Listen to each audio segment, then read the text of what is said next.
Hi everyone, in this video I'm going to show you how to add page numbers in Canva. This is going to give more professional touch and better handling to your documents. And the best part is that it's very easy and fast. So first we're going to open our web browser and going to search canva.com. So here if you have already your document design, it will depend on how big it is. But if you don't have the design yet, it will be much easier. So here we're going to click on text tool and we're going to click on add a heading. Now what we're going to do here is that we're going to delete all this and we're going to put the number 1.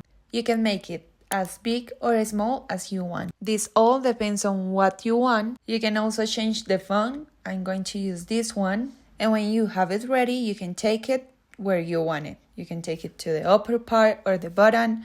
I'm going to use this right side to do my example.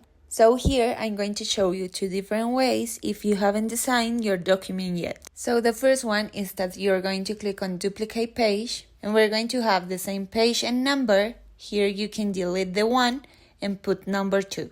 And our second way to do it is that you're going to click on the number, then click on copy, and on a new page you're going to paste this number and it's going to appear on the same part that we have the others. This second way can be used if you already have your document design. And with this, you will give a better presentation to your document. You can now add a table of content and it will be easier to review and also make it easier to read. I hope you guys like this video. See you in the next one. Bye!